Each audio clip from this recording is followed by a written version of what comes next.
Hello dears, welcome back. ഒരുപാട് നാളുകൾക്ക് ശേഷം കേട്ടോ ഈ വീഡിയോ ആയിട്ട് വരുന്നത്.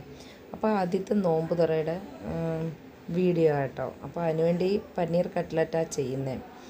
അങ്ങനെ ആദ്യം രണ്ടെണ്ണം ഇട്ട് അത് വേകുന്നതിന് മുമ്പ് തിരിച്ചിട്ടപ്പോഴതങ്ങ് പൊട്ടിപ്പോയി. പിന്നെ ബാക്കിയെല്ലാം കറക്റ്റായിട്ട് വന്നു കേട്ടോ.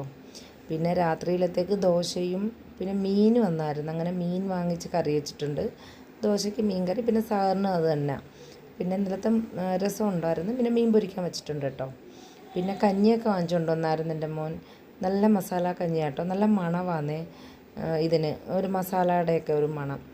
അങ്ങനെ പിന്നെ ഇതൊക്കെ കടയിൽ നിന്ന് വാങ്ങിച്ച കേട്ടോ എല്ലാം. അങ്ങനെ നോമ്പ് തുറക്കാൻ എല്ലാം പ്രിപ്പയർ ചെയ്ത് വെച്ചിട്ടുണ്ടെങ്കിലും, എല്ലാം എടുത്ത് വെച്ചിട്ടുണ്ടെങ്കിലും എല്ലാവർക്കും വെള്ളമൊക്കെ കുടിച്ച് ജ്യൂസൊക്കെ കുടിക്കുമ്പോഴത്തേക്കിനും അങ്ങ് വയറ് നിറയും. പിന്നെ നോമ്പ് തുറക്കുന്നതിന് മുമ്പൊരു ആഗ്രഹം കാണുമല്ലോ, അത് കഴിക്കണം ഇത് കഴിക്കണം എന്നൊക്കെ. തുറന്നു കഴിയുമ്പോൾ എല്ലാം അങ്ങനെ ആയിരിക്കും. പിന്നെ വാങ്ക് വിളിച്ചു, നോമ്പൊക്കെ തുറന്ന് കേട്ടോ, വെള്ളമൊക്കെ കുടിച്ച്. അപ്പോൾ എല്ലാവർക്കും റമദാൻ മുബാറക്ക്.